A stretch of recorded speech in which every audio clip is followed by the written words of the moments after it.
Hello everyone, today we talk about how to fix the app of Face Yoga. We go to settings,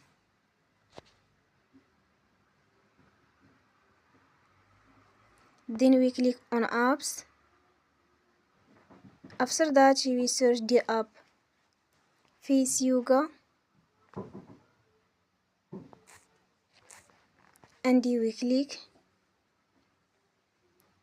You will on force stop. After that we go to storage, then we click on clear cache.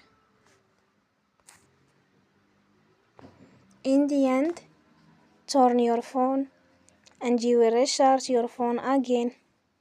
Don't forget to support us by like and subscribe.